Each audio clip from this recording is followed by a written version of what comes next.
ወዳጆቼ በመስቀል ላይ የናዝሬቱ ኢየሱስ ራቆቱን ሆነና ጽድቁን አለበሰን። እኛ በእርሱ ሆነን የእግዚአብሔር ጽድቅ እንሆን ዘንድ ኃጢአት ያላወቀውን ስለኛ ኃጢአት አደረገው አለ ሐዋርያው ጳውሎስ ለቆሮንቶስ ሰዎች። የኔን ኃጢአት ወሰደና መስቀል ላይ ወዳጆቼ ሆይ ከፈለው። የሱን ጽድቅ ለኔ ሰጠኝ። መስቀል ላይ እኔና ኢየሱስ ተቀያየረን። እሱ በኔ ሊኖር እኔ በሱ ልሞት። ወዳጆቼ ሆይ መስቀል ላይ ተቀያየረን።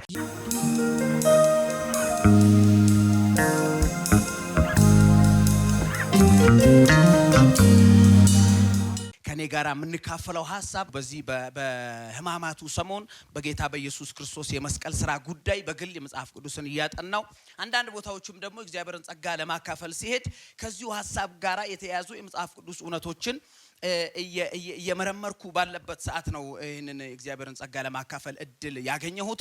ስለዚህ የምናገርበት ርዕስ በጣም ሰፊ ቢሆንም ነገር ግን ከዚህ ካለንበት አትሞስፌር ላለመውጣት በአጭር ቃል መጨረሻ ላይ የምንጸልይበትን ሐሳብ ርዕስ ሰጠዋለሁ። ግን አሁን የምናገርበት ሐሳብ ከደብረ ዘይት እስከ ጎልጎታ በሚል ሐሳብ ነው። እንግዲህ መጽሐፍ ቅዱሳችሁን በመታጠኑ ሰዓት በተለይ በአዲስ ኪዳን በጣም ጎልተው የሚታዩ 3 ተራሮች አሉ። በአዲስ ኪዳን ሙሉን መጽሐፍ ቅዱስ ካነበባችሁ መጽሐፍ ቅዱስ ውስጥ በተደጋጋሚ ከእስራኤል ማህበራዊና መንፈሳዊ ታሪካዊ ሁኔታ ጋራ የተገናኙ 7 ተራሮች ሲኖሩ 4ቱ በብሉይ ኪዳን ናቸው፣ 3ቱ ደግሞ በአዲስ ኪዳን ናቸው።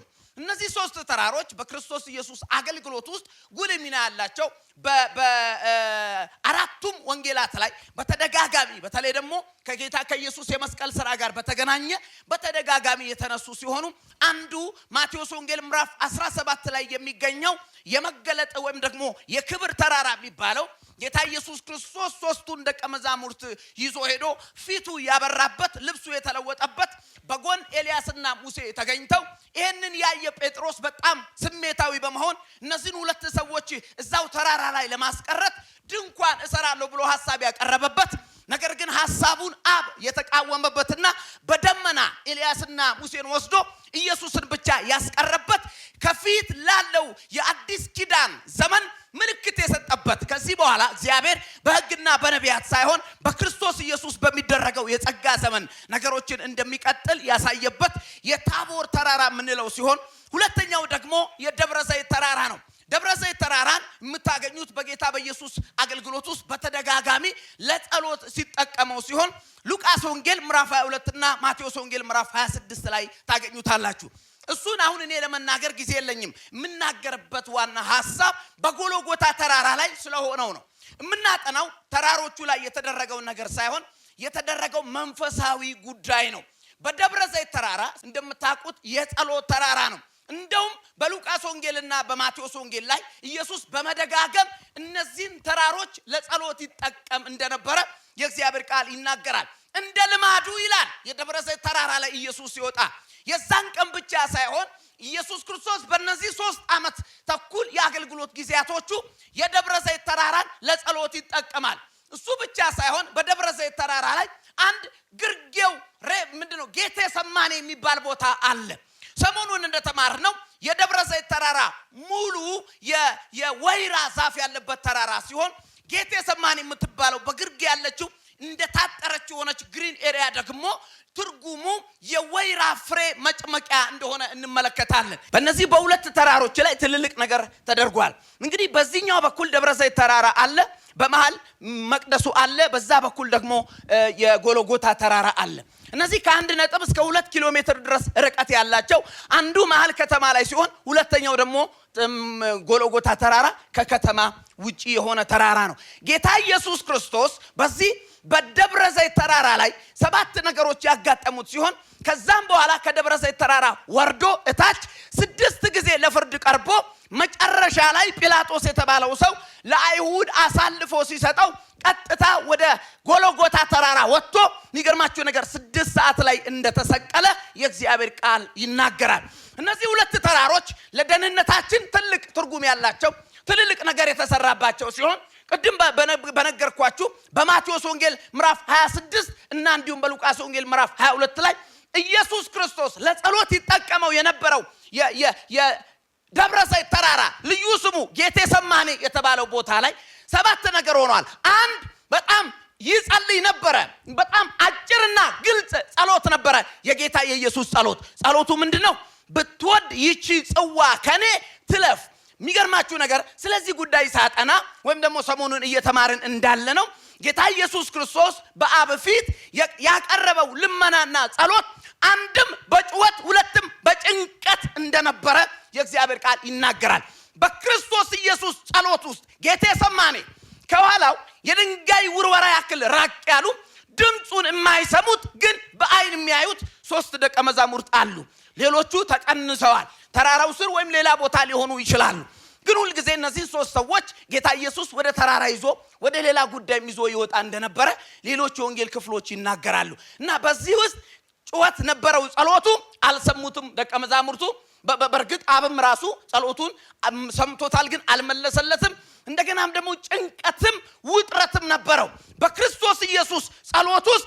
ምናልባት እግዚአብሔር ቀጣይ ያለው ከዚህ ተራራ ወርዶ ፊት ለፊቱ ወደ 2 ኪሎ ሜትር የሚጠጋለው ተራራ ላይ ያለው የእሱ ሞት ጉዳይ በሌላ መተካት ከቻለ ሌላ ነገር ካለ እሱ ሳይሞት የሰው ልጆች የሚድኑበት እቅድ እግዚአብሔር ካዘጋጀ በአባቱ ፊት በምጥ በጭንቀት ነበረ።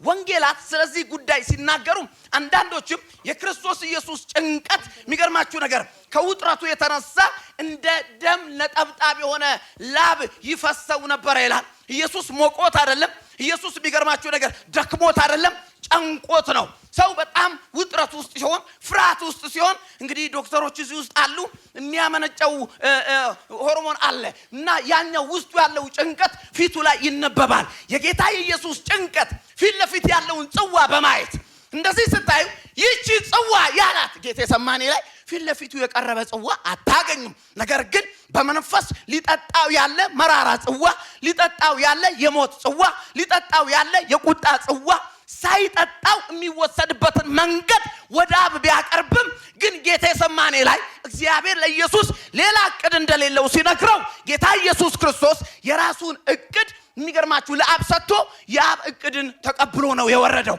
ጌቴሰማኒ ሌላ ስሙ ፈቃዳችሁን ለእግዚአብሔር ፈቃድ የምትተውበት ቦታ ነው። አንዳንድ የመጽሐፍ ቅዱስ አስተማሪዎች ሁሉም ሰው የራሱ ጌቴሰማኒ አለው ብለው ይናገራሉ። ምን ማለት ነው? የምትፈልጉት ነገር ማይሆንበት ነገር ግን ፍላጎታችሁን ሁሉ ለእግዚአብሔር የምትሰጡበት፣ እኔ ያልኩት ይቅር፣ እኔ ያልኩት ይተው፣ አንተ ያልከው ብቻ ይሁን የምትሉበት። በነገራችን ላይ ኢየሱስ ክርስቶስ ከጌቴሰማኒ ተራራ ሲወርድ የነበረው ጭንቀትና ውጥረት ቀሎት ትቶት በሚያበረታው መልአክ በርትቶ የእግዚአብሔርን ፈቃድ ለመፈጸምና ያንን የሞት ጽዋ ለመጠጣት የሚገርማችሁ ነገር በደስታ ነበር የወረደው። 7 ነገሮች በፍጥነት ልናገር። 1 በእነዚህ በ4 ወንጌላት ላይ ተጨነቀ ይላል ጌቴሰማኒ ላይ። 2 ጮኸ ይላል በጸሎቱ።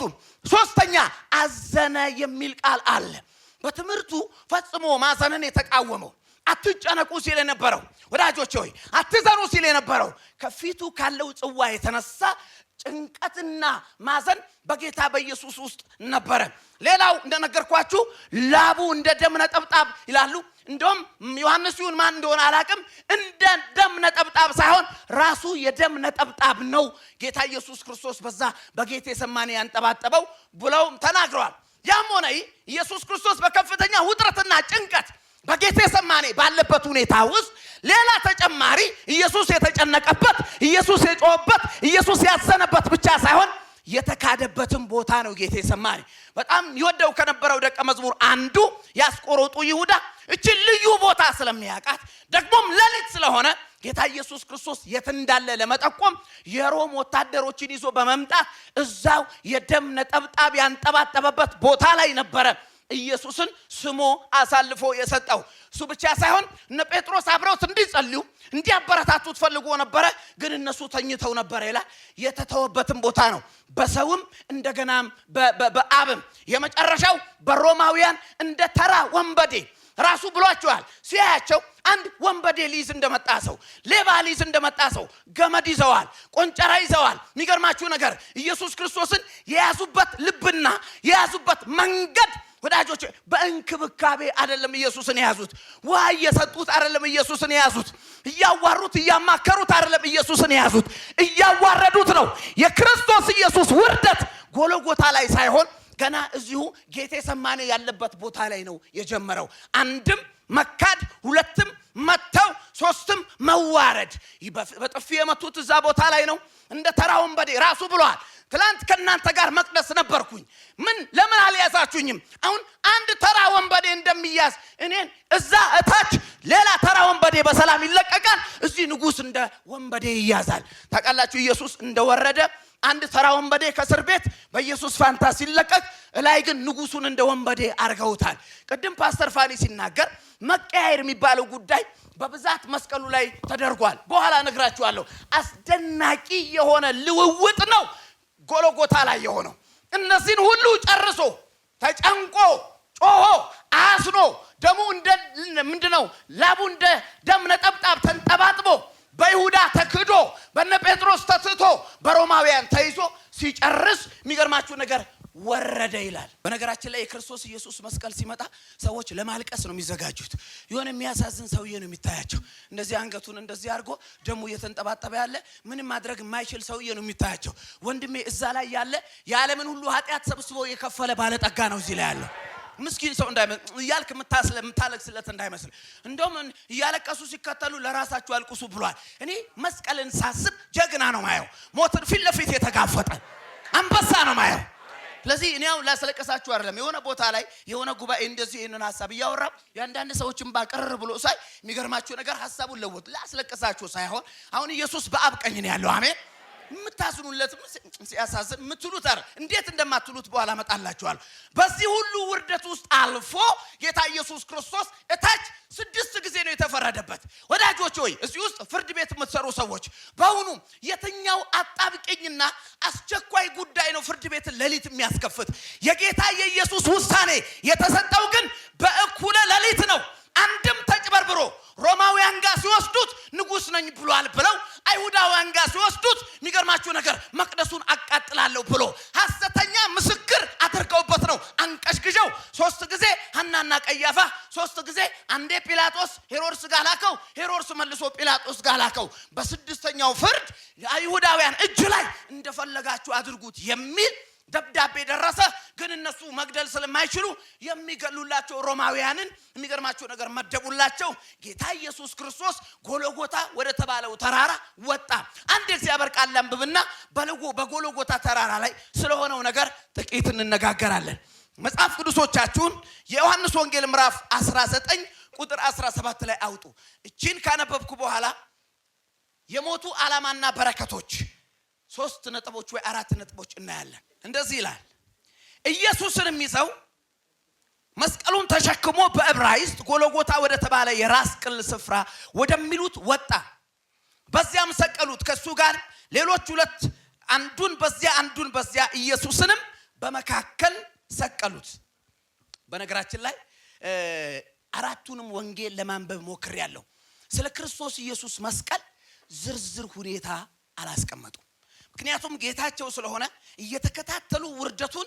እየተከታተሉ ሐዘኑን እየተከታተሉ ጉዳቱን አልጻፉም ከልባቸው ርህራሄም ሐዘንም የተነሳ ባጭሩ ሰቀሉት ነው የሚሉት እኛ 3 ሰዓት ፊልም የምንሰራበትን ዮሐንስ በአንድ አረፍተ ነገር ነው ሰቀለው ያለው ታውቃላችሁ ማን የሰራው ይሄ ፓሽን ኦፍ ክራይስትም የናዝሬቱ የ3-4 ሰዓት ፊልም ተሰርቷል በዚች አንድ አረፍተ ነገር ዮሐንስ ግን ሰቀሉት አለ ስቃዩን ጭንቀቱን ውጥረቱን ዝርዝር ማብራራት አልፈለገም አንድ አረፍተ ነገር እኛንን በዛ ውስጥ ታሪክ በማጥናት ሌሎች የመጽሐፍ ቅዱስ እውነቶችን በማንበብ ሰፊ ሰዓት ምን ወስደው መስቀል ላይ ኢየሱስ 3 ሰዓት ነው ቆየው 3 ሰዓት ቆይቶ ግን የዓለምን ታሪክ ነው የቀየረው ጌታ የተባረከ ይሁን 3 ሰዓት ቆይቶ ማለት ነው የሚገርማችሁ ነገር ኢየሱስ ክርስቶስ ተሰቀለ ይላል ዮሐንስ ምዕራፍ 19 ላይ መርሳት የሌለባችሁ ጉዳይ መሰቀል እንግዳና ልዩ ክስተት አይደለም ሮማውያን ሌላ ሮማዊ ያልሆነን ወንጀለኛ ሰው ሲያገኙ ቅጣቱ ከፍ ያለ ሲሆን በተለይ ደግሞ እነሱን የሚቃወም ከሆነ በጣም አድርገው የሚከተሉት የሞት አይነት መስቀል ነው። እንደውም የተሰቀለው በሚለው ጳውሎስ ፍቃዱ በጻፈው መጽሐፍ ላይ ለማንበብ እንደሞከርኩት አንድ ወቅት ላይ በተደጋጋሚ ሮማውያንን ይቃወሙ ስለነበረ ልክ እንደ ኢየሱስ ሰቅለዋቸዋል። ምናልባትም ይሄ ጎልጎታ ተራራ እንደ ኢየሱስ አይነት በርከት ያሉ ወንጀለኛ የሚል ስም የተሸከሙ ሰዎችን በሞት አስተናግዶ ይሆናል። እንደውም አንዳንድ ጊዜ የሚገርማችሁ ነገር የሚሞቱ ሰዎች ከመብዛታቸው የተነሳ እዛ አካባቢ ላይ ሰዎች የሚሰቀሉበት እንጨትና የሚሰቀሉበት ቦታ እስከሚያጥር ድረስ በጣም በርከት ያሉ በመቶ ሺህ የሚቆጠሩ ሰዎች ተሰቅለዋል። እስካሁን የሚገርማችሁ ነገር የቆጠሩ ሰዎች እንጨቱን የቆጠሩ ሰዎች ከ500 እስከ 600 ሺህ የሚሆኑ አይሁዳውያን በዚህ ተራራ በሚመስል ቦታ ላይ ብዙ ሰዎች ተሰቅለዋል። ነገር ግን 2000 ዓመት የተነገረለት አንድ መስቀል ብቻ ነው። ብዙ መስቀሎች ተረስተዋል። ብዙ መስቀሎች የት እንደገቡ አይታወቁም። አንድ መስቀል ግን ከመስቀሎቹ ሁሉ ጎልቶ ይታያል። እንጨቱ ልዩ ስለሆነ ሳይሆን የተሰቀለው ልዩ ስለሆነ ነው። ስለዚህ ብዙ ሰዎች የክርስቶስ ኢየሱስ ሞት ዝነኛው ሞት ይሉታል። ዝነኛው ሞት ይባላል። ብዙ ሰዎች እንደነገርኳችሁ በመስቀል ላይ ሞተዋል። ነገር ግን አንድ የሞተ ብቻ ነው እስከ ዛሬ ድረስ እየተነገረ ያለው። በጎንና በጎን ያሉትም ራሱ እኮ አብረው ተሰቅለዋል። ግን ወንጌላት መሃል ላይ ያለውን እየመረጡ እስከ ዛሬ ድረስ ይናገራሉ። ግን አሁን የኔ ዋና ዓላማ ኢየሱስ ክርስቶስ ለምን ተሰቀለ? ለምን ሞተ? የሞቱ ዓላማና የሞቱ በረከት ምንድነው የሚለውን ሐሳብ እንድንነጋገር ነው የፈለኩት። ወዳጆቼ ጌታ ኢየሱስ በድንገት አልሞተም። የክርስቶስ ኢየሱስ ሞት ድንገተኛ ሞት አይደለም፣ የዓላማ ሞት ነው። በትምህርቱ መሃል እሞታለሁ የሚለው የክርስቶስ ንግግር ያላስደሰታቸው እንደነ ጴጥሮስ አይነት ሰዎች የሚገርማችሁ ነገር ሞቱን የሚቀይርበትና የሚተውበትን ነገር ሲያማክሩት ሊሞት እንደመጣ በሞት ውስጥ የሚፈጸም የእግዚአብሔር ፈቃድ እንዳለ አለመሞቱን የሚያበረታታው እንደውም የሰይጣን ሐሳብ እንደሆነ አይሁንብህ ሲለው ጴጥሮስ ሂድ አንተ ሰይጣን የሰውን እንጂ እግዚአብሔርን አታይም ብሏል። እግዚአብሔር በክርስቶስ ሞት ውስጥ ያዘጋጀው ዘላለማዊ ፕሮግራም ስላለ በአጋጣሚ አይደለም የሞተው። በአጋጣሚ አለመሞቱን የምታውቁት ጴጥሮስ ኢየሱስን ለማዳን በጌቴሰማኒ ምንድነው ቦታ ላይ ሮማውያንን ለመከላከል ያችን በመገለጥ ያልተገኘች ጩቤ አንስቶ ማልኮስ ጆሮ ግንዱን ሲለው ጌታ ኢየሱስ በርታን ዮሐንስም ተከተሉት አላለም። እንደውም ሰይፍን ወደ ሰገባ ከተት እኔ በፈልግ አንድ መልአክ አዝዤ ካንተ ትንሽ የቺ አሳ ከምትቀድባት የተሻለ ሰይፍ ያላቸው አንድ መልአክ አዝዤ ይጨርሷቸው ነበር። ነገር ግን በዚህ ውስጥ እንዳልፍ የእግዚአብሔር ፈቃድ ነው። ሞቴ የእግዚአብሔር ፈቃድ ነው። ለዚህ ተው ብሎ የሚገርማችሁ ጴጥሮስን ገስጾት እንደዚህ ብሏቸዋል። ነፍሴን በገዛ ፈቃዴ አሳልፌ እሰጣለሁ፣ ማንም ከኔ አይወስዳትም። ለዛ ነው ኢየሱስ ሞተልን የምንለው። ሞቶብን ሳይሆን ሞቶልን ነው። ክብር ለኢየሱስ ይሁን። በክርስቶስ ኢየሱስ ወንጌል ውስጥ እሱ አቅማቶ እነሱ እንደገደሉት ሳይሆን ራሱን አሳልፎ እንደሰጠ አያችሁ። ቢወስዱበት ኖሮ ስጦታ አይሆንም፣ ስለሰጠ ነው ነፍሱን ሰጠ የምንለው። ክብር ለኢየሱስ ይሁን። ሰማዕታት ነፍሳቸው ተወስዶ ሲሆን ኢየሱስ ግን ነፍሱን ሰጥቶ ነው። የክርስቶስ ኢየሱስ ሞት መስቀል ላይ የሰማዕታት ሞት አይደለም። እንደ እስጢፋኖስ አይደለም ኢየሱስ የሚገርማችሁ ነገር የሞተው። እስጢፋኖስ ሰማዕት ነው። እንደ ያዕቆብ አይደለም በሰይፍ የገደሉት፣ እሱም የሚገርማችሁ ሰማዕት ነው። ሰማዕታት ሁሉ ሞት ግዳይ ሲሆንባቸው ኢየሱስ ግን መርጦ ነው የሞተው። ክብር ለኢየሱስ ይሁን። ስለዚህ ኢየሱስ ሰማዕት አይደለም፣ ታላቁ ሰማዕት አይደለም። ለምን ሞተ? ያጠገባችሁ ያለው ሰው ኢየሱስ ለምን ሞተ በሉት እስቲ። ኢየሱስ ክርስቶስ ለምን ሞተ? መጽሐፍ ቅዱሳችሁን በመታነቡ ሰዓት ቆላስይስ ምዕራፍ 2 ቁጥር 14 ላይ አንድ ቃል ይናገራል። ቆላስይስ ምዕራፍ 2 ቁጥር 14 ኢየሱስ ክርስቶስ ለምን ሞተ? ለምን መስቀል ላይ ነፍሱን አሳልፎ ሰጠ? የመጀመሪያው የእግዚአብሔር ቃል ሲናገር ቁጥር 14 ላይ ሲናገር በእኛም የነበረውን የሚቃወመን በትእዛዝ የተጻፈውን የዕዳን ጽሕፈት ደመሰሰው። ሃሌሉያ! እርሱም በመስቀል ጠርቆ ከመንገድ አስወግዶታል ይላል። የመጀመሪያው የኢየሱስ ሞት የዕዳ ጽሕፈታችንን ለመደምሰስ ነው። ሲያጠገባችሁ ያለውን ሰው በትልቅ ትህትናና ፈገግታ ጨብጡትና ኢየሱስ የሞተው በሉት እስቲ። የዕዳ ጽሕፈትን ለመደምሰስ ነው። የምን ዕዳ የሚል እኮ አይጠፋም እዚህ ውስጥ። የምን ዕዳ? እኔ አልተበደርኩ፣ እኔ የለውኝ፣ እኔ አልነበርኩ። የምን ዕዳ? በጥንት ዘመን ሁለት ሰዎች ገንዘብ ሲበዳደሩ አንዱ ለአንዱ ሲያበድር እንዳይክድ እንዳበደረው ያው ማስረጃ የሚሆን የዕዳ ጽሕፈት ይሰጠዋል። የዕዳ ጽሕፈት ይሰጠዋል። የዕዳ ጽሕፈት ማለት የዕዳ ደብዳቤ ማለት ነው። ዕዳው ስንት እንደሆነ የተቀመጠበት ከምስክሮች ጋር ሌላው ዕዳን የሚያሳይ የተጻፈ ማስረጃ ማለት ነው የዕዳ ጽሕፈት። ሌላው የተፈረመበት ክፍያ ማለት ነው። አበዳሪውና ተበዳሪው አጠገብ ቁጭ ብለው የሚገርማችሁ ነገር ይሄን ያህል ገንዘብ አበድሬዋለሁ ብሎ ደብዳቤ ከጻፈ በኋላ ገንዘቡን ብቻ አይደለም የሚሰጠው፣ ገንዘቡ ስለሚጠፋ ሊረሳው ይችላል ሰውየው፣ ደብዳቤም አብሮ ይሰጠዋል። ሁሉ ጊዜ ደብዳቤዋን ሳይ እንደተበደረ ትዝ ይለዋል። መቼስ በብድር ጉዳይ እኛ ኢትዮጵያውያን ጎበዝ ነን። ተረት ሁሉ አለን። ብድር አንፈራም። አበዳሪ ወይ ተበዳሪ ይሞታል ብለን ዝም ብለን ነው የምንበደረው። ግልጽ ነው አይደለ? እና እንደውም እኛ አንድ ጎረቤት ነበረኝ በጣም ብድር ይወዳልና የሆነ ነገር ሳማክረው አይ አሁን ገንዘብ አላዘጋጀውም ስለው ተበደር ይለኛል። ዕዳ ጩቤ አይደለም ወደ ተሰካበት ይለኛል። የሚገርማችሁ ነገር አበዳሪ ወይ ተበዳሪ ይሞታል በሚል በጣም ጎበዞች ነን። ራሱ አይታችኋል። እግዚአብሔር ይመስገን በእነዚህ 78 ዓመታት ኢትዮጵያ እንደ ሀገር አልተበደረችም። ታውቃላችሁ አልተበደረችም። ቀደም ባለው ዓመታት ላይ ግን ኢትዮጵያን ቻይና ይሄን ያክል ገንዘብ አበደረቻት በቴሌቪዥን እናያለን። አሜሪካ ይሄን ያክል ገንዘብ አበደረቻት በቴሌቪዥን እናያለን።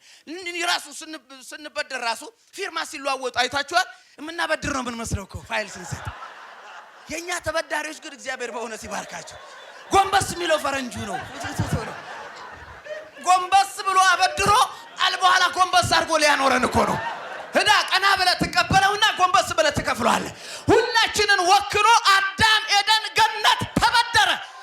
ዕዳ ከተተን አልነበርንም እኮ ወዳጆች ሆይ። የኢትዮጵያ ተበዳሪዎች እዛ በቴሌቪዥን ያያችኋቸው እኔ በጣም ለማጥናት ሞክሬያለሁ። የተበዳሪው ስም አይደለም ያለው፣ የገንዘብ ሚኒስቴሩ ስም አይደለም ያለው፣ የፕራይም ሚኒስቴሩ ስም አይደለም ያለው። የሚገርማችሁ ነገር ስሙ ኢትዮጵያ ይላል። ምን ማለት ነው? አንተም አንቺም የኛም ልጆች የኛም የልጅ ልጆች ዕዳው እስኪከፈል ስማችን አለ። ወዳጆች ሆይ ስማችሁ በሕይወት መዝገብ ብቻ የተጻፈ መስሏችኋል? ያንዳንድሽ ኢትዮጵያ በሚል መዝገብ ላይ አለ። እሱ ዕዳ እስከሚከፈል ያንን ዕዳ ይዘን እንዞራለን። አዳም በእግዚአብሔር እውነት መታዘዝ አቅቶት ያኔ ኤደን ገነት ሲወድቅ ወዳጆች ዕዳ ውስጥ ገባ። እሱ ብቻ አይደለም እግዚአብሔር በኤደን ምንድነው በሲና ተራራ የሰጠውን ሕግ የሰው ልጅ ማክበር ስላልቻለ ሁሉም ሰው እጁ ላይ አንድ የዕዳ ጽሕፈት አለ። ሊከፍለው አልቻለም። ጥሩ ሰው በመሆን ሊከፍለው አልቻለም። ወዳጆች ሆይ ሃይማኖተኛ በመሆን ሊከፍለው አልቻለም። ሁሉም ሰው ይዞት ይዞራል። ከአዳም ጀምሮ ደግሞም በሕግ በኩል ሁላችን እጅ ላይ ያለ አንድ የዕዳ ጽሕፈት አለ። እሱን ማን ይክፈል? ከአቅማችን በላይ ስለሆነ። እሱን ማን ይክፈል? ከኛ ችሎታ በላይ ስለሆነ። ስለዚህ ሰው ሁሉ ያንን የዕዳ ጽሕፈት ይዞ ነው እየዞረ የነበረው። ያንን ዕዳ ይዘን ከእግዚአብሔር የእግዚአብሔር ልጅ መሆን ስለማንችል እግዚአብሔር አንድ ዕቅድ አዘጋጀ። አበዳሪው ራሱ ከፋይ ራሱ ሆኖ በክርስቶስ መጣ፣ መክፈል ስለማንችል። ስለዚህ ሐዋርያው ጳውሎስ ለቆላስያስ ሰዎች እንደዚህ አላቸው፣ ኢየሱስ ክርስቶስ መስቀል ላይ የወጣው ያንን የሚቃወመንን የሚያሳንሰንን ልትደሰት ስትል ወረቀቱ ትዝ ይላል፣ ብድር አለብህ ይላል። የሆነ ነገር በኮንፊደንስ ልትናገር ስትል የት ነው ነቅነቅ የምትለው? ተበድራል ይላል። እኔ የለውበትም ብትል ቅንፍ ውስጥ ስም ሳይሆን የሰው ልጆች ሁሉ የሚል ነው ያለበት። ስለዚህ የሰው ልጅ ሁሉ አንድ ዕዳ አለበት ማይከፍለው። ስለዚህ የሰው ልጅ ሆነና ያንን ስም ያዘና ያንን መልክ ያዘና ያ ተበዳሪው ሆነና መስቀል ላይ ወጣና ዕዳውን ከፈለው። አንድ ሰው ዕዳዬ ተከፍሏል ይበል እስቲ። ድገም፣ ዕዳዬ ተከፍሏል በሏል። የት ላይ? መስቀል ላይ። ሃሌሉያ። መስቀል ላይ ምስኪን ሰውዬ አንገቱን የደፋ ኤሎሄ ላማ ሰበክታኒ የሚል ምንም ማድረግ የማይችል ከመሰላችሁ ተሳስቷችኋል። እዛ ላይ የሰው ልጆችን ሁሉ ዕዳ የከፈለ አንድ ጀግና አለ። ጁና ዕዳ ተከፈለ በሏል። በጣም የምወደው ሐዋርያው ጳውሎስ ጉዳዩን የገለጠበትን መንገድ በስጋ ስታዩ መስቀሉ ላይ ጌታ ኢየሱስ ክርስቶስና አናቱ ላይ ጲላጦስ የጻፈው ይህ የአይሁድ ንጉስ ነው የሚል በአራማይክ በግሪክና በዕብራይስጥ የተጻፈ ነው። በመንፈስ ስታዩ ግን አለ ሃሌሉያ፣ በመንፈስ ስታዩ ግን ዕዳውን ከከፈለ በኋላ ሰይጣን ይዞት እንዳይዞረው እኛም ደግሞ ይዘን እንዳንሳቀቅ ምን እንዳደረገው ታውቃላችሁ? ወረቀቱን ወሰደውና መስቀል አናት ላይ ጠረቀው አለ ጳውሎስ። በመንፈስ የኢየሱስ ክርስቶስን መስቀል ሳየው አናቱ ላይ ያ የዕዳ ወረቀት ተጠርቆ ነው ያለው አለ ሃሌሉያ። ዕዳው ከተከፈለ በኋላ ዕዳዬን ከፍሎታል በሏ። እዚህ ላይ እኮ የሚያሳዝን ሰው አይደለም ያለው እንዴ ቆይ አሁን በጣም በቀላል አማርኛ የሆነ እንደው ሸራተን ሄዳችሁ በጣም በርከት ብላችሁ ምሳ በልታችሁ ቢል ሲመጣ የሆነ 80,000 እዛ አካባቢ እንደዛ ነው የሚመጣው ራስ ምሳ ከበላ በኋላ 80,000 90,000 ከመጣ በኋላ ከመካከል አንድ ሰው እየተነስቶ እኔ ነው መከፍለው ቢል ታዝናለህ እንዴ ታለቅሳለህ እንዴ ወይ ሲያሳዝን ትላለህ ታድሮ እሱም ባረጋይ ነው የምትለው እዚህ ላይ ያለው ሃሌሉያ የሚያኮራ ጀግና ነው አምጡ አለዳችንን አምጣው አንተ እጅላለሁ ወሰደና ከፈለው አሁን ክብር ለኢየሱስ ይሁን በእኔና በእግዚአብሔር መካከል ያለው ህብረት ያበዳሪና የተበዳሪ ሳይሆን የአባትና የልጅ ነው እዳው የት ገባ በመስቀል ላይ ተከፈለ ኢየሱስ የሰው ልጆች በአዳም በኩል የገቡትን እዳ በክርስቶስ በኩል እግዚአብሔር ከፈለው ያኔ አዳም እያለ አብረን እንደተበደርን አንዚው መስቀል ላይ አብረን ከፈልን ሃሌሉያ የመጀመሪያው አዳም ይዞን እዳ እንደገባ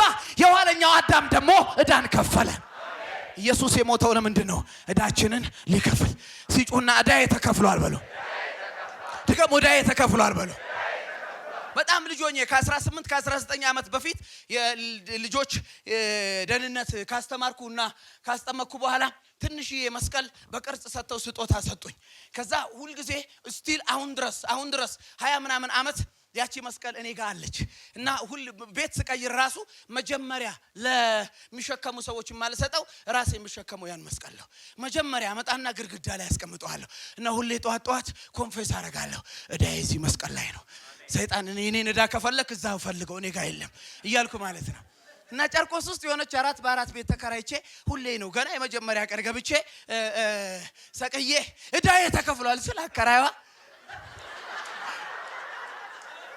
እዳዬ ተከፍሏል ስል ምን ነው ልጅ ዳዊት በዛ ይሄ ነገር ልትመተጠኝ እንዳይሆን ጠጋልኩና ማዘር የርሶ ቀላል ነው 400 ብር ነው እኔ ዘር ማንዘሬ የማይከፍለው ዳን ነው ያወራሉ የርሶንም የሚጨምር ዳን ያለው እዚህ ላይ ያለው ሃሌሉያ መጨረሻ የተጻፈው እዳ የሰው ልጆች ሁሉ ነው ሃሌሉያ ሰይጣን ወዳጆቹ ሊያሸማቀቀን ጎንበስ ሊያደርገን የባለዳነት ስሜት ሊሰማን አይገባም ምክንያቱም እዚህ ላይ እዳችን ተከፈለ አንድ ሰው እዳይን ከፍሎታል ይበልስ በነገራችን ላይ እዚህ ላይ የተሰራው ስራ ስለዚህ ስታስቡ በጣም ነው መደነቅ ያለባችሁ እንደምታውቁት ኢየሱስ ክርስቶስን ሰዎች ሲስሉት እርቃኑን አይደለም የሚስሉት ጨርቅ ያለበሱበት ቦታ አለ የመስቀሉ ታሪክ ተናጋሪዎች ሲናገሩ ግን ኢየሱስ እርቃኑን ነው ትላንትና በግጥም እንደሰማነው ውዴ እርቃኑን ያምራል የሚለው ግጥም እንደሰማነው እርቃኑን ነው ለምንድነው እንደዛ የሚያደርጉት ሮማውያን በመስቀል የሚሰቅሉት ሮማውያን ናቸው ሰውየው ነፍሱ እስክትወጣ ድረስ በዙሪያው ያሉ ሰዎችን ስለሚያይ ራቆቱን ሲታይ እንዲሸማቀቅ ነው ማንንም ሰው ጤነኛ ሆኖ በማንንም ሰው በማህበረሰቡ መካከል ራቆቱን ሊንቀሳቀስ አይችልም ጤነኛ ካልሆነ በስተቀር እብድ ካልሆነ በስተቀር በጤናው ግን ራቆቱን የታየሰው መታየቱን መሸማቀቅ ይፈጥርበታል ወዳጆች ኢየሱስ ያንን ሁሉ ፊል እንዳደረገ ልታቁ ይገባል ሰው ሁሉ ሰብሰብ ብሎ እርቃኑን ሲያየው ተሳቋል እኔ አልሳቀቅም አንድ ሰው ጮህ አሜን ይበላ ሰቀቀኔን መስቀል ላይ ወስዶታል እዚህ ላይ ያለው ራቆቱን በመሆኑ የተሸማቀቀ ነው እኔ ለብሼ እንዳልሸማቀቅ እኔ ስኖር እንዳልሸማቀቅ እኔ በእግዚአብሔር ፊት እንዳልሸማቀቅ ሲያን ሰው ጮህ መሸማቀቄን ወስዶታል ይበልስ ሀፍረቴን ወስዶታል በሏል ጌታ የተባረከ ይሁን 2 ነጥብ ልጨምርላችሁና በጣም የምወዳትን ፓስተር በቀ በቅርቡ መጽሐፍ ስለ ኢየሱስ ደም የጻፈው ላይ እንዳካተተው ነግሮኛል ኢየሱስ መስቀል ላይ ከተናገራቸው 7 ንግግሮች መካከል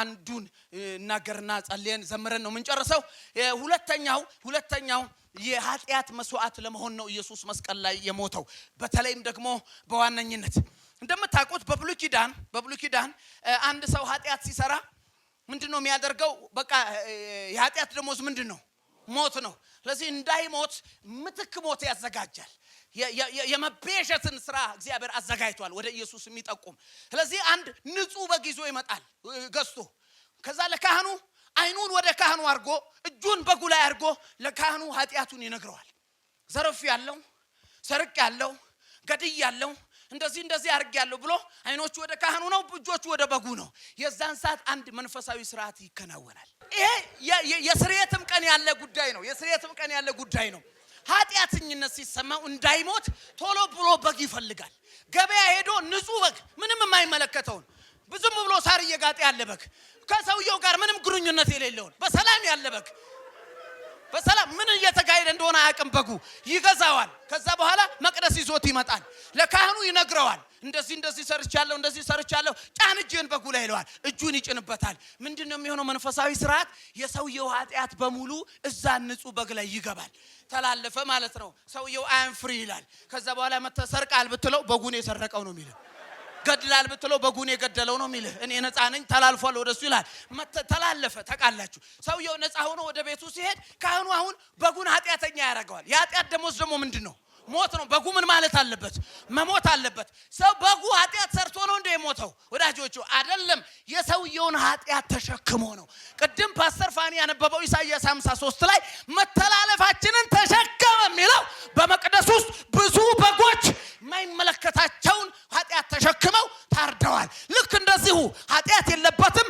ንጹህ ነው ነገር ግን ዮሐንስ ምዕራፍ 1 ቁጥር 29 ላይ የዓለምን ኃጢአት የሚያስወግድ የእግዚአብሔር በግ ሶስት አሜን አለ ኃጢአታችንን ተሸከመ በጎች የሰው ልጆችን ኃጢአት እንደሚሸከሙት እያንዳንዱ ግለሰብ በመቅደስ አንዳንድ በግ እንደሚሰዋ ወዳጆቼ ሆይ ደሞ እስራኤል የስርየት ቀን አላት አንዳንድ ሰው ሁሉም አንድ በግ ያመጣል ግን በአመት አንዴ የህዝብ ሁሉ ኃጢአትን ይዞ ካህኑ እንዲሁ የህዝቡ ኃጢአትን ተሸክሞ አንድ በግ ይመጣል ሲታረድ ደሙ ፈሰሰ ኃጢአት ተቀጣ ምልክቱን ይዞ ወደ ቅድስተ ቅዱሳን ይገባል ወዳጆቼ ሆይ ከዛ በኋላ ደሙን በዕብራይስጥኛ የሚባሉ ነገሮችን ያለ ደሙን ታቦቱ ላይ ይረጫል ወዳጆቼ ሆይ መስቀል ላይ ጌታ ኢየሱስ ክርስቶስ የወጣው ኃጢአታችንን ተሸክሞ ከዛ በኋላ የኃጢአት መስዋዕት ሆኖ ነው ሃሌሉያ የኔ ኃጢአት ወደ ኢየሱስ ተላለፈ ልክ ሰውየው በጉ ላይ ኃጢአቱን አስቀምጦ እኔ አሁን ነፃ ነኝ እንደሚል ሰውየው ነፃ ሆኖ በጉ ኃጢአቱን ተሸክሞ እንደሚሞት የሁላችንን ኃጢአት ተሸከመ ኢየሱስ እና መስቀል ላይ ሆነ እንደ በግ ታረደ ለዛ ነው የኢየሱስ አንደኛው ስሙ የታረደው በግ ይባላል ጌታ የተባረከ ይሁን የኃጢአት መስዋዕት ለመሆን ነው ነገር ግን በዚህ ጉዳይ በጣም የምገረምባቸው ነገሮች አሉ እሱ ብቻ ሳይሆን ጌታ ኢየሱስ ሶስተኛው ልንገራችሁና ልጨርስ እሱ ብቻ ሳይሆን የመጨረሻው መስዋዕትና የመጨረሻው ሊቀ ካህን ለመሆን ነው ኢየሱስ ክርስቶስ የሞተው የመጨረሻው መስዋዕትና የመጨረሻው ሊቀ ካህን ዕብራውያን ምዕራፍ 7 ቁጥር 23 ላይ ባላነበው እናንተ ቤት ገብታችሁ አንብቡት የመጨረሻው ሊቀ ካህን አንድ ሰው ጨብጡና እንደዚህ በሉት ኢየሱስ ሊቀ ካህን ነው በሉት ሶስት ሰው ነው ግን ያለው በረምጫ ኢየሱስ ሊቀ ካህን ነው ሚገርም ፕሮፌት ታሚ ይሄን ክፍል ሳነ በግርም ነው የሚለኝ እታች እስራኤላውያን ሁለት ሊቀ ካህን ያላቸው አንዱ ሐና ይባላል አንዱ ቀያፋ ይባላል በታሪክ ሊቀ ካህን ሁለት ሆኖ አያውቅም እኮ ሊቀ ካህን አንድ ነው እኔ በምን ጉዳይ እንደሆነ ባላቀም ሳይሞት ሐና የተባለው ሊቀ ካህን ዘመኑን ጨርሶ ሮማውያን ለራሳቸው ፖለቲካ እንዲመቻቸው ቀያፋ የሚባለው ሊቀ ካህን አርገዋል መቅደስ ውስጥ ሁለት ሊቀ ካህን ያለው ይሄ ምንም መጽሐፍ ቅዱሳዊ አይደለም ነገር ግን እነሱ የረሱት እነሱ የእግዚአብሔርን ቃል ሁለት ሊቀ ካህን አርገው እታች ሲበርዙት እግዚአብሔር ሊቀ ካህን ቀይሮ መስቀል ላይ አንድ ሊቀ ካህን አስቀምጧል የሊቀ ካህን ስራው የሰው ልጆችን ጉዳይ በእግዚአብሔር ፊት ማቅረብ ነው በተለይ በስርየት ቀን ሁነኛ ጥቅም ነው የሚሰጠው በምንድነው በጉን አርዶ ደሙን ይዞ ወደ ቅድስተ ቅዱሳን ይገባል ኢየሱስ ክርስቶስ ወዳጆቼ ሆይ እንደውም ዕብራውያን ምዕራፍ 7 ቁጥር 23 ላይ እነሱ እንዳይኖሩ ሞት ስለከለከላቸው አሮን ካህንነት መሮት አይደለም ካህንነት ያቆመው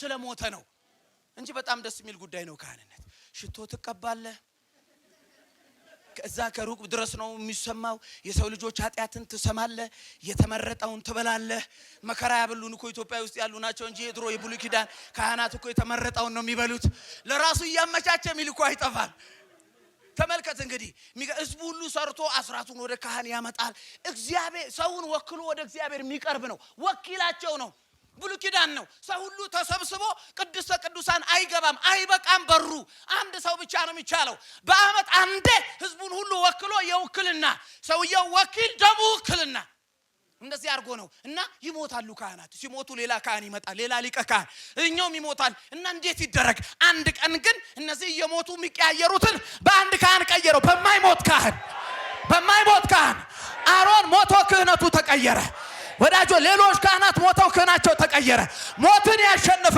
ሁላችንን ይወከለ አንድ ካህን አለ ሊቀ ካህናችን የናዝሬቱ ኢየሱስ ምን እንዳደረገ ታውቃላችሁ? ደሙን እና ልክ እዚህ ላይ የተደረገው በተለይ የመጨረሻዋን ቴቴሌስታይ የሚለውን ቃል ተፈጸመ፣ አሁን ወደሱ ልመጣ ነው የሚለውን ቃል ሲናገር ይባላል። ሲናገር ምንድነው የሆነው? ልክ አንድ ካህን ወደ ቅድስተ ቅዱሳን አደባባይ አልፎ ቅድስተ ቅዱሳን ሊገባ ሲል ትልቅ መጋረጃ አለ። ይሄ the worst place ነው። መንካት አትችልም። ሊቀ ካህናቱ እሱን መጋረጃ የሚገልጠው በሰቀቀን ነው።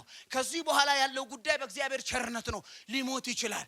ከሞተ ማንም ሰው ገብቶ ስለማያወጣው እግሩ ላይ ሻኩራ የሚባል ረጅም ገመድ ይታሰራል። ሻኩራ ልሳን አይደለም በነገራችን ላይ። ሻኩራ ካህናት እግራቸው ላይ የሚያስሩት ገመድ ነው። ያንኮሻኮሹ ይገባሉ። ትንሽ የብረት አለው ውስጥ ይገባል። ሲቆይባቸው ሰውየው ሞተ እንደበዛው ብለው እንዲህ ሲያረጉት እግሩ ላይ ከሽከሽ ሲል መልሶ ሲያንከሻክሻው አለ ይላሉ። ከሞተ በዛው ነው በሻኩራው ጎትተው የሚያወጡት። የሚገርማችሁ ሁሉም ካህናት ሻኩራ አርገው ነው እዚህ መጋረጃዋን ሲቀዱ ልባቸው እየመታ ቶሎ ጨርሼ በወጣው እያሉ የያዙት ደም የበግ ደም ነው። የነሱንም ኃጢአት ይወክላል። ወዳጆቼ ሆይ መስቀል ላይ ግን አንድ ጊዜ ለመጨረሻ አሜን አትሉም ወይ? የውክልና ሆኖ ግን የያዘው የበግ ደም ሳይሆን የራሱን ደም ይዞ የናዝሬቱ ኢየሱስ ገባ መጋረጃውን ገልጦ እና የዛን ሰዓት እግዚአብሔር ኢየሱስ እጅ ላይ ያየው ደም አረከው። አሜን አትሉም ወይ? እስከ ዛሬ እግዚአብሔር የገቡት በሻኩራ እግራቸው ላይ ታስሮ የገቡት ካህናት የያዙት ደም ኃጢአትን ሸፈነለት እንጂ አላረካውም። አሁን ግን ለአንዴና ለመጨረሻ በቀረበለት መስዋዕት እግዚአብሔር ረካ። ኢየሱስ በእግዚአብሔር ፊት ያቀረበው መስዋዕት እግዚአብሔርን ያረካ ነው። ከዚህ በኋላ ሌላ መስዋዕት አልፈልግም አለ። ለአንዴና ለመጨረሻ ከኔ ጋር ለአንዴና ለመጨረሻ ብሎ ኤፓፋክስ የሚባል ግሪክኛ ወርድ አለ። ለአንዴና ለመጨረሻ ማለት ነው። አንዴ ነው ነገሩ የቀረበው፣ ውጤቱ ግን እስከ መጨረሻ ነው። እግዚአብሔር ረካ። ለመጀመሪያ ጊዜ for the first time ኢየሱስ ተፈጸመ ሲል ፊት ለፊቱ እንደምንነገርኳችሁ ቤተ መቅደስ ነበረ። የእግዚአብሔር ቃል ሲናገር እንደዚህ ይላል፣ የቤተ መቅደስ መጋረጃም ከላይ ወደ ታች ኢንቴንሽናሊ ነው ጻፊዎች ከላይ ወደ ታች ያሉት፣ ከላይ ወደ ታች ለሁለት ተቀደደ። አሁን ወዳጆች ሆይ ይሄ የሞት ድባብ ተቀየረ። እግዚአብሔር ስለረካ ህዝቡም ወደዚህ መግባት ይችላሉ፣ መንፈሱም ወደ ውጪ መውጣት ይችላል። ሻኩራ አያስፈልግም፣ ደም ገብቷል። አሁን ሻኩራ እየተሳቀቀ አይደለም እዚህ የምትገባው። እግዚአብሔር በክርስቶስ ኢየሱስ የቀረበለት መስዋዕት ስላረካው እንደውም ሬናንድ ቦንኬ ምን አለ? ደንግጠው የቤተ መቅደሱን መጋረጃ ከላይ ወደ ታች የተቀደደውን ከታች ወደ ላይ ቢሰፉትም ካህናት፣ እግዚአብሔር ግን ከሰማይ ወደ ታች የቀደደውን ሊሰፉት አይችሉም አለ። ኢየሱስ ክርስቶስ አንደኛ የሚገርማችሁ ነገር ዕዳዬን ለመክፈል ሞተ። ሁለተኛ የኃጢአት መስዋዕት ሊሆን ሞተ። ሶስተኛ ሊቀ ካህኔ ሊሆን ሞተ። ወዳጆቼ ሆይ የእግዚአብሔር ቃል ሲናገር በዕብራውያን ቅድም ባነበብኩላችሁ ዕብራውያን 9 ላይ ዕብራውያን 10 ላይ ስታነቡ በአብ ቀኝ ተቀምጧል ይላል። ሳጠና ቅድስተ ቅዱሳን ውስጥ መቀመጫ የለም። ከኔ ጋር ናችሁ? ለምን አትሉ? ምን ይሰራል ሰውየው? ገና ማአት ኃጢአተኛ ውጭ አለ። በነጋታው ራሱ ገና ኃጢአት ይቀጥላል። ሰውየው ራሱ ገና ብዙ ስራ ይጠብቅበታል። ምን ሊሰራ ይቀመጣል እዚህ? እንደገና የበግ ደም አቅርቦ ሌላ የበግ ደም ለማቅረብ በአመቱ ሊመለስ ተመልሶ ይሄዳል። ግን ይሄኛው ሊቀ ካህን ወዳጆቹ ሰርቶ ስለጨረሰ ተቀመጠ ይላል። ደም አቅርቦ የተቀመጠ ሊቀ ካህን አንድ ብቻ ነው። ሌሎቹ ደም ካቀረቡ በኋላ ሌላ የሚያቀርቡት የደም አሳይመንት ሲኖራቸው፣ ይሄኛው ግን ጨረሰው ተቀመጠ ይላል። ጌታ የተባረከ ይሁን። ነገሩን ለማሳጠር ጌታ ኢየሱስ ክርስቶስ እነዚህን የመሳሰሉ ከ40 በላይ ምክንያቶች እርግማናችንን ወስዷል። በእንጨት የሚሰቀል የተረገመ ይሁን ብሏል። ሐዋርያው ጳውሎስ ገላትያ 3 ላይ ተናግሯል። የእግዚአብሔርን ቁጣ ተቀብሏል። እንደምታውቁት የእግዚአብሔርን ፍቅር እዚህ ላይ አሳይቷል። ብዙ ከ40 ከ50 በላይ መጽሐፉን ያጠኑ ሰዎች ተናግረዋል። ነገር ግን ኢየሱስ ክርስቶስ በሰማይና በምድር መሃል ተንጠልጥሎ ወዳጆቼ 7 ነገሮችን ተናግሯል። በመጀመሪያ ይቅር በላቸው ብሏል። ከዛ በኋላ በግራና በቀኝ ያሉ ተነጋገሩ። ትንሽ ለማስተካከል ያክል ግን ታውቃላችሁ፣ በግራ በኩል ያለው ሰደበው፣ በቀኝ በኩል ያለው እንደዛ አደረገው እንላለን። በተለምዶ ነው መጽሐፉን ስታነቡት በጎን ነው የሚለው። እኛው ኢትዮጵያውያን ግራን አንወድም። ስለዚህ በግራው ነው በእርግጠኝን በግምት ብለን ነው እንጂ መጽሐፉ በጎን ያለው ነው የሚለው እና እንዲሁ ለጠቅላላ ዕውቀት እንዲረዳችሁ ሔዋን ራሱ ከእኔ ተሰራችሁ ሲባል ከጎን እንላለን። መጽሐፍ ቅዱስ ከጎን ወሰደና ሰራት ነው የሚለው። ለዚህ መጽሐፍ ነው ታማኝ መሆን ያለብን። ግራ ካለ ግራ እንላለን፣ ቀኝ ካለ ቀኝ እንላለን። ለማንኛውም ከአንድ ጎን ወጣለች። ክብር ለኢየሱስ ይሁን። ቦታው አያጣላን። እንደው እኔ ግራ ላይ ወጥረው የሚናገሩ ሰዎች በእህቶች አገልግሎት ላይ ጥያቄ ያላቸው እንደሆነ ተርሽበታለሁ። በግራ የሚሉ ሰዎች እና አንድ ወንድም ምን አለኝ፣ እንደው ይሄኛው የቀኙ ሲቆጠር 6 ነው የግራው ሲቆጠር 5 ነው አለኝ። እየቆጠረ ነው የሚያውቀው። እኔ ደግሞ ምን አልኩት፣ ድሮ ይሄኛው 7 ሆኖ ቢሆንስ፣ ይሄኛው 7 ይሄኛው 5 ሆኖ ቢሆንስ በምን እርግጠኛ ሆንክ? ስለዚህ ጎኑ አያጣራንም። ግን በግራና በቀኝ ያሉት ተቃላችሁ የተመላለሱትን ኢየሱስ ግን መልካም ቃል ተናገረው። ዛሬ በገነት ከኔ ጋር ትሆናለህ አለው። ለማርያምና ለዮሐንስ የተናገረው ሶስተኛ ነው ልጅሽ ነው እናት ኤሎሄ ኤሎሄ ላማ ሰበክታኒ አራተኛ ተጠማው አምስተኛ ተፈጸመ ስድስተኛ ሰባተኛው አባቶይ ነፍሴን በእጅ አኖራለሁ አለ። ኢየሱስ ክርስቶስ መስቀል ላይ ሆኖ የተናገራትን አንድ ቃል ልናገርና ከዛ በኋላ ጸልዬ ጨርሳለሁ። ምንድነው ያለው? እንደነገርኳችሁ 7 ነገር ተናግሯል። ነፍሴን በእጅ አኖራለሁ ከማለቱ በፊት አንድ ቃል ተጠቅሟል። ተፈጸመ it is finished በእንግሊዘኛ። በዕብራይ በግሪኩ ኢየሱስ ያን ቃል የተናገረው በቀጥተኛ በግሪክ ቃል ነው ይላሉ። ቴቴሌስታይ ይባላል። እስቲ አጠገባችሁ ያለው ሰው ለዚህ ምሽት ዝም ብላችሁ ቴቴሌስታይ በሉት። ትርጉሙ ተፈጸመ ማለት ነው። እኔ ሰሞኑን ዝም ብዬ ቴቴሌስታይ እያልኩ ነው ያለሁት። ቴቴሌስታይ ነው። ክብር ለኢየሱስ ይሁን። ፓስተር በቃሉ እየተነቃቃ ነው፣ ምክንያቱም እሱ ስለጻፈው ማለት ነው። ቴቴሌስታይ ማለት ቅድም የነገርኳችሁ እዳውን ከከፈለ በኋላ የተናገረው ነው። ቀጥተኛ ትርጉሙ ተፈጸመ ማለት ነው። ነገር ግን ቴቴሌስታይ የሚለውን ቃል የሚጠቀሙት የተወሰኑ ሰዎች ናቸው። ሁሉም ሰው አይጠቀመውም። የመጀመሪያው ባሪያዎችና ጌታዎች መካከል ያለ ቃል ነው ቴቴሌስታይ። አንድ ባሪያ ከጌታው ተልእኮ ተቀብሎ ጉዳዩን ሲጨርስ መጥቶ ጨርሻለሁ ለማለት የሚጠቀመው ቴቴሌስታይ ነው። ለምሳሌ ዮሐንስ ወንጌል ምዕራፍ 17 ቁጥር 4 ላይ ጌታ ኢየሱስ ልክ አንድ ተልእኮን እንደተቀበለ ባሪያ ወይም አገልጋይ አባቱን የሰጠኝን ስራ ፈጽሜ አከበርኩ ብሏል። ጌታ ኢየሱስ ለስራ ነው እዚህ ምድር ላይ የመጣው። ጌታ ኢየሱስ ክርስቶስ የሰራውን ስራ ሰርቶ እንደ ባሪያ ፊልጵስዩስ ምዕራፍ 2 ላይ የባሪያን መልክ ያሳያል። ስለዚህ አንድ ባሪያ ጌታው ተልእኮ ሰጥቶት ተልእኮን ሲያጠናቅቅ ይመጣና ለጌታው ቴቴሌስታይ ይለዋል። ምን ማለት ነው? የሰጠኝን ስራ ጨርሻለሁ ማለት ነው። እንደውም ሌሎች ወንጌላት ላይ እዚህም ቃል ላይ ኢየሱስ ክርስቶስ ተፈጸመ ብሎ ነፍሴን በእጅ አደራ እሰጣለሁ ብሎ ጮኸ ነው የሚለው። ወዳጆቼ ሆይ በጣም እያጣጣረ ያለ ነፍሱ ልትወጣ ያለ ኮማ ውስጥ ያለ ሰው ወዳጆቼ አይደለም ሊጮ የሚናገረውን ቃል ገጣጥማችሁ ነው የምትሰሙት። ምን እያለ እንደሆነ አታውቁም። ኢየሱስ ግን መስቀል ላይ ጮኸ። ምን ማለት ነው? እዚህ የጀግና ሞት ነው የሞተው ማለት ነው። ክብር ለኢየሱስ ይሁን። ስለዚህ ተፈጸመ ሲል ባሪያዎች ለጌታ የሚናገሩትን ነው። ሁለቱን ልጨምርላችሁ። ሁለተኛው የነጋዴዎች ቃል ነው። የነጋዴዎች ቃል ነው።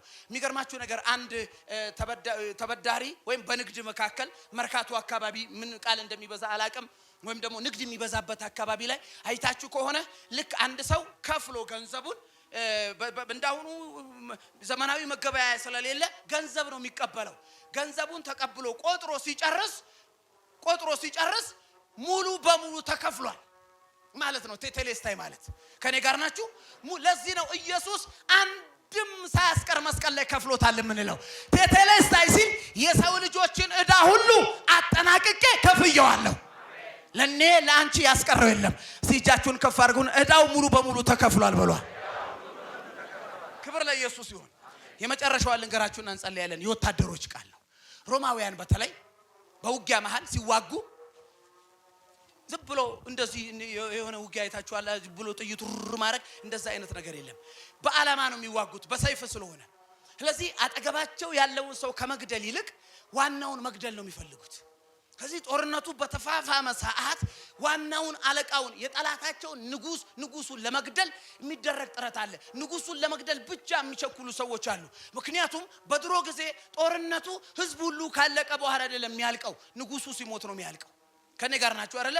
ንጉሱ ሞተ ማለት አለቀ። ለዛ እኮ ነው ጎልያድን ሲጥለው ዳዊት ኦሬዲ ጦርነቱ አለቀ። የሞተው አንድ ሰው ነው፣ ግን እስራኤል አሸነፈች። እንደዛ ነው። አንድ ሀገር የሚወክል ሰው አለ በጦርነት መሃል። ስለዚህ ጦርነቱን የሚያካሂዱት እዚህ ያለው ሰው ተራውን ወታደር እየገደለ ንጉሱን ለመግደል ደግሞ የሚላኩ አሉ። እና ምንድነው የሚያደርጉት? አንዱ ቀንቶት ያንን ሁሉ ጦርነት አልፎ ንጉሱ ጋር ደርሶ ንጉሱን ከገደለው በኋላ በሰይፍ በአንድ እጁ የንጉሱን ጭንቅላት ያነሳና በአንድ እጁ ንጉሱን የገደለበትን ሰይፍ ያነሳና ጮክ ብሎ ቴቴሌስታይ ይላል። ምን ማለት ነው? ጦርነቱ አብቅቷል ማለት ነው። ምልክቱ ምንድነው? ጭንቅላቱ። ለዛ ነው በመስቀል ላይ እንደዚህ የሚል ቃል አለ ቆላስይስ ምዕራፍ 2 ቁጥር 15 ላይ አለቅነትን ስልጣናትን ሁሉ ገፎ ሃሌሉያ። ልክ ሮማውያን ሲያሸንፉ ያንን የጠላትን ሰውዬ ንጉሱን ያወልቁትና ልብሱን ራቆቱን እየጎተቱ ያመጡታል። ስልጣን የለውም ከዚህ በኋላ፣ ኮኮብ የለውም ከዚህ በኋላ፣ ማሰስ አይችልም ከዚህ በኋላ፣ ራቆቱን ነው ይላሉ። አለቅነትን ስልጣናትን የጨለማ ኃይልን ሁሉ ራቆቱን ሆኖ ራቆታቸውን አደረጋቸው። ሰምታችሁኛል? እዚህ ላይ የሚታየው ራቆቱን የሆነ የተሸነፈ የሚመስል ነው። መንፈሳዊ ዓለም ላይ ግን ሄዶ ሉሲፈርን የጨለማውን ኃይል በሙሉ ኮኮባቸውን እያወለቀ ስልጣናቸውን እያወለቀ አንድ ንጉሥ የገደለ ወታደር የሚናገረውን ንግግር ኢየሱስ ተናገረ። ቴቴሌስታይ ዋናውን መትቼዋለሁ፣ ስልጣኑን ገፍፌዋለሁ። ኢየሱስ ጌታ ነው። ስለዚህ በክርስቶስ አሸንፈናል። በወደደን በሱ ከአሸናፊዎች እንበልጣለን። ጎልጎታ በጣም ወደው ጎልጎታ እዳችን የተከፈለበት ቦታ፣ ትልቁ የሰው ልጆች እዳ የተከፈለበት ከባድ ሪሲት ያለበት ቦታ ጎልጎታ፣ እርግማናችን የተወሰደበት ቦታ ጎልጎታ፣ መሳቀቃችን የተወሰደበት ቦታ። እቺን ብቻ ልንገራችሁ። 2 ፓስተሮች በአንድ ቤተክርስቲያን ውስጥ ያገለግላሉ ኮሪያ ውስጥ። ከጦርነቱ በኋላ ቦታ ስለጠፋ ለ2 ፓስተሮች መንግስት አንድ ቦታ ሰጣቸው እንዲያመልኩ። ጧትና ከሰዓት ነው የሚያመልኩት። ከዛ በኋላ ከሰዓት ላይ በጣም ኦቨርፍሎ ነበር ከሰዓቱ ፕሮግራም ላይ እና የጧቱ ፓስተር መጥቶ ሁለታችንም አንድ አይነት መጽሐፍ ቅዱስ ነው የምናነበው፣ አንድ አይነት ቃል ነው የምንናገረው። ነገር ግን እኔ ጋር የሚመጡ ሰዎች ቁጥር እየቀነሰ ያንተ ደግሞ ህዝብ እየበዛና ኦቨርፍሎ እየበዛ ነው ሄደው። ምንድነው ልዩነቱ አለው። ፑልፒታችንን አቁመን የምንናገርበት ቦታ ነው አለው። እንደዛ ነው እንዴ? እንደዛ አትለኝም አለና በሳምንቱ በዚህ በኩል ያደረገውን ፑልፒት በዛ በኩል አድርጎ መስበክ ጀመረ። እንደውም ሰውንም ይባሰ መቀነስ ጀመረ። ይሄ ሰው ያታሉኛል ማለት ነው ብሎ ቀስ ብሎ በሱ ፕሮግራም ሰዓት መጣ። ሲካፈል እዛ እሱ ፑልፒቱን ቀይር ያለው ቦታ ላይ ነው ያለው። ፕሮግራም ካለቀ በኋላ የኔ አገልግሎት የሰፋው አንተም ፑልፒቱን የምታረግበት ቦታ ስለማላረግ ነው ቀይር ብለኸኛል። ነገር ግን ሳይ የድሮ እኔ ፑልፒቴን ማረግበት ቦታ ነው ያረከው። ምን ማለት ነው አለው። እንዴ እኔ እኮ ያልኩ ይሄኛው ሊትራሊ መጽሐፋችንን የምናስቀምጥበት ፑልፒት ሳይሆን የምንናገርበት ፑልፒት ነው። አንተን ሳይ ብዙ ጊዜ ፑልፒትን የምታረገው ሲና ተራራ ላይ ነው፣ ሲና ተራራ ላይ ነው። ስለዚህ ህዝቡ የሚያደርገውን ነው የሚሰማው፣ አድርጉ የሚለውን ነው የሚሰማው። እኔ ደግሞ ፑልፒቴን ያቆምኩት ጎልጎታ ተራራ ላይ ነው። ምን የሚለው ላይ ተደርጎላችኋል ላይ። ስለዚህ በእኔና በአንተ መካከል አንተ የሚያደርጉትን ስትነግራቸው እኔ የተደረገላቸውን ነው መነግራቸው አለ። ዛሬ እንደ እግዚአብሔር ሰው የተደረገላችሁ ልነግራችሁ መጥቻለሁ። ተከፍሎላችኋል። 3 ሰው አሜን አለ። እዳችሁን ወስዶታል፣ እርግማናችሁን ወስዶታል። አሁን ነፃ ሰው ናችሁ። መሸማቀቃችሁን ወስዶታል። በክርስቶስ ደም ተዋጅታችኋል። ለእናንተ ሞቶላችኋል። አንድ ሰው ጮ ተደርጎልኛል ይበልስ። ስለዚህ ወንጌላችን ሰዎች የሚያደርጉትን ሳይሆን የተደረገላቸውን ነው። ወዳጆቼ በመስቀል ላይ የናዝሬቱ ኢየሱስ ራቆቱን ሆነና ጽድቁን አለበሰን። እኛ በእርሱ ሆነን የእግዚአብሔር ጽድቅ እንሆን ዘንድ ኃጢአት ያላወቀውን ስለኛ ኃጢአት አደረገው አለ ሐዋርያው ጳውሎስ ለቆሮንቶስ ሰዎች። የኔን ኃጢአት ወሰደና መስቀል ላይ ወዳጆቼ ከፈለው። የሱን ጽድቅ ለኔ ሰጠኝ። የኔን ባዶነት ወሰደና የሱን ሙላት ሰጠኝ። መስቀል ላይ እኔና ኢየሱስ ተቀያየረን። እሱ በኔ ሊኖር እኔ በሱ ልሞት። ወዳጆቼ መስቀል ላይ ተቀያየረን። አሁን እኔ ሰይጣን መጥቶ ስለዛ ወረቀት ቢያወራኝ እንደዚህ ይለዋለሁ፣ አናቱ ላይ አይታይም ተከፍሏል የሚለው ኢየሱስ ጌታ ነው። አናቱ ላይ አይታይም ወስዶ ጠረቀው የሚለው እስቲ ለመጨረሻ ጨርሻለሁ። እዳዬ ተከፈለ በሉ። ኢሳይያስ 53ን እናውጃለን። ደዌን ተቀብሏል ብሏል። ህመሜን ተሸክሟል፣ በመተላለፌ ቆስሏል፣ ስለ በደሌ ደቋል፣ ስለ እኔ ተጨንቋል። አሁን ነፃ ሰው ነኝ፣ የእግዚአብሔር ልጅ ሆኛለሁ። አሁን ባሪያ አይደለሁም በሉሲ። አሁን ጠላት አይደለሁኝም። ኢየሱስ ሞቶልኛል፣ ሞቴን ወስዶታል። አሜን። ለመጨረሻ ቴቴሌስታይ በሉሲ። ጨርሻለሁ። ቴቴሌስታይ በሉ። ሁላችንን እንቆማለን። ሃሌሉያ